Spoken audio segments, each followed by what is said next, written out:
আলপনা বোনের মৃত্যুর কিছু আসল সত্যি কথা আমি বলবো। তার আগে বলি যে সকালে উঠে যখন শুনলাম আলপনা বোন আর নেই, তখন ভীষণই কষ্ট হয়েছে, ভীষণ। আমার কেন, হাজার হাজার লাখ লাখ মানুষের কষ্ট হচ্ছে, বুকের মধ্যে খুব কষ্ট হচ্ছে। আমরা আলপনার বোনকে কোথা থেকে চিনি? সোশ্যাল মিডিয়া থেকে চিনি। সোশ্যাল মিডিয়া থেকে আমি চিনি, যারা ওদের আশেপাশে বাড়ি, গ্রামে বাড়ি, তারাও ভালো করেই চেনে। আর আমরা সোশ্যাল মিডিয়া থেকে চিনি। আমারও বাড়ি দক্ষিণ দিনাজপুরের বাড়ি, আর আলপনা বোনেরও দক্ষিণ দিনাজপুরের বাড়ি। যাবো যাবো করে আর যাওয়া হয়নি। তো যাই হোক, আলপনা বোনের মৃত্যুটা কোনো রহস্য মৃত্যু না, বা কোনো আত্মহত্যা করেনি, যে এই সব ওর মৃত্যুটাকে নিয়ে নানা রকম গুজব ছড়ানো যায়। এটা কিন্তু একদম যারা করছে তারা সত্যি ভুল করছে। কারণ এই মুহূর্তে আলপনা বোনের আত্মার শান্তি কামনা করবো, যে যেখানেই থাকুক খুব ভালো থাকুক আর শান্তিতে থাকুক। কারণ ও খুব ভালো একটা মেয়ে ছিল, সবাইকে হাসিয়ে মন ভরিয়ে রাখতো, এইরকমটা ভিডিও করতো। অনেকে আলপনার ভিডিও না দেখলে মনে হয় কিছুতেই ভালো লাগতো না, এরকমটা আমাদেরই হতো, যে কতক্ষণ ও ভিডিও দিবে, কতক্ষণ আমরা ভিডিও দিব দেখবো, ভালো লাগে না না ছাড়া এরকম। কিন্তু আমি অনেকের ভিডিও দেখছি, অনেকে মানে তাকে তাদের পরিবারকে দোষ দিয়েছে, এই অবহেলা বলছে, ওই অবহেলা, কিন্তু কিচ্ছু না, এগুলো কিচ্ছু না, এগুলো সব গুজব, নিজের চ্যানেলে ভিউজ কামানোর জন্য, আর কিচ্ছু না। এই যে গল ব্লাডারে পাথর, আর তারপর হচ্ছে যে জন্ডিস, এই জিনিসগুলো 90% মানুষের মধ্যে থাকে কিন্তু। হুম। সবাই কি মরে যায়? যায় না। সব থেকে মেন যে সমস্যাটা ছিল সেটা হচ্ছে রক্তাল্পতাটা, যেটাকে থ্যালাসেমিয়া বলছে, সেই জিনিসটা ছিল ওর মৃত্যুর কারণ। কারণ গল ব্লাডারের অপারেশন, এটা অনেকেরই হয়েছে, এমনকি আমার বোনেরও হয়েছে। আমার বোনের বয়স মাত্র 27 বছর। ওর গল ব্লাডারের অপারেশন, পাথর ছিল, তারপরে প্রেশারও হাই ছিল, সুগার ছিল হাই, তাও অপারেশন হয়েছে, এখনও পর্যন্ত বেঁচে আছে, ভালো আছে। ওরও রক্ত অল্পতা ছিল। আমাদের মেন চিন্তা ছিল ওটাই, যে রক্ত অল্পতার জন্য। কিন্তু তোমরা কি একটা জিনিস লক্ষ্য করেছো ভালো করে, যে যখন হাসপাতালে ভর্তি ছিল আলপনা বোন, তখন মুখের যে এই সাদা এই জিনিসগুলো কিন্তু সাদা ফ্যাট ফ্যাটা, গোটা মুখটা কিন্তু সাদা ফ্যাট ফ্যাটা, মানে রক্ত একদমই শরীরে ছিল না। এটা কিন্তু আমরা প্রত্যেকেই দেখেছি। সেই জন্য আমরা কিন্তু পরিবারকে দোষ দিতে পারবো না, কারণ ওদের পরিবার কিন্তু অলরেডি চিকিৎসা করেছে, কারণ ওরা কারো কাছে অর্থও চায়নি। অর্থও চায়নি, ওদের পরিবার যথেষ্ট অর্থও ছিল। ওরা যেগুলো ব্লগ করতো সেটাতে প্রচুর ভিউজ আসতো, সেখান থেকে ওরা অনেক অর্থও ইনকাম করেছে।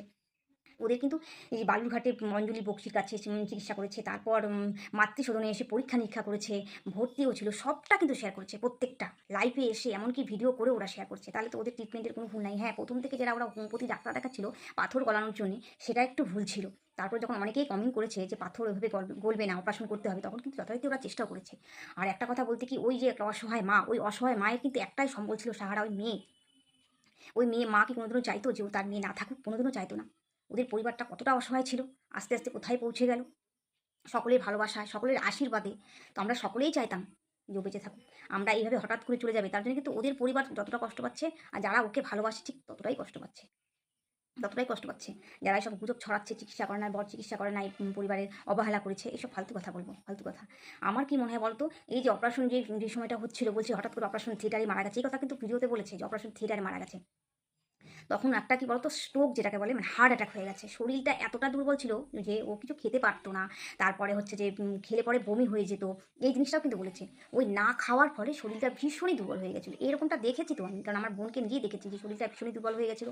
তারপর আমরা ডাক্তারের কাছে সময় চেয়ে নিয়ে চিকিৎসা করে তারপর অপারেশনটা করেছি, কারণ শরীরটা ভীষণই দুর্বল ছিল। আর এই পাথর, গল ব্লাডার পাথর, এটা বললাম তো 90% মানুষের থাকে। এই পাথরের জন্য তার মৃত্যু হয়নি, কারণ পাথর অপারেশন করলে কারো মৃত্যু হয় না। তারপর আগেও একটা অপারেশন হয়েছিল, ওর একটা ক্রিটিক্যাল অপারেশন হয়েছিল, টিউমার, রগে টিউমার হয়েছিল, সেটাও বলেছে। তো সত্যি কথা বলতে, যে আলপনা বোনের শরীরটা ভীষণই দুর্বল ছিল, ভীষণই দুর্বল ছিল। তার ভীষণ দুর্বলতার থেকে তার অপারেশন থিয়েটারে স্ট্রোকের মতো হয়ে গেছে, যেটাকে হার্ট অ্যাটাক বলে, সেটা হয়ে গেছে। কিন্তু অপারেশন, যে ওরা যত্ন করেনি, চিকিৎসা করেনি, ওরা খাওয়ায়নি, এগুলো ভুল কথা, এগুলো ভুল কথা, তারা অবহেলা করেছে।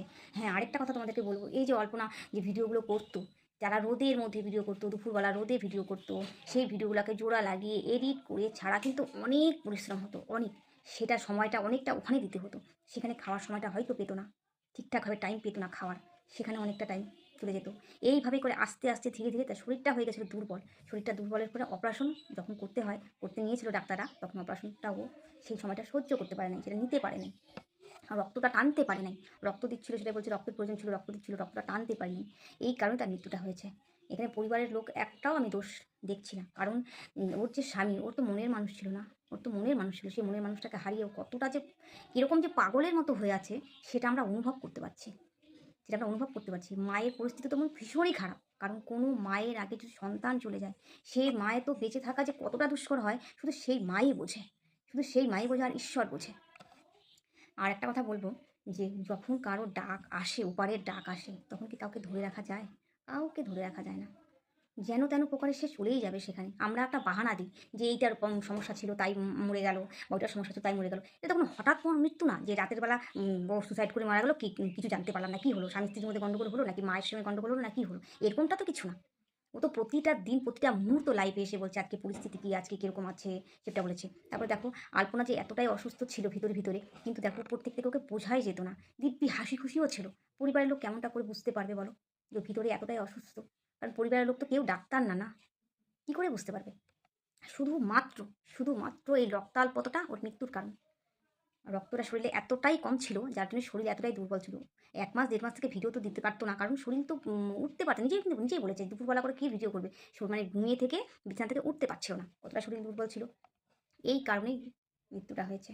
আমি বলব, এখন তোমরা নানা রকম কথা বলে গুজব ছড়িও না। কারণ ওদের পরিবারের পরিস্থিতি খুব খারাপ হয়ে আছে।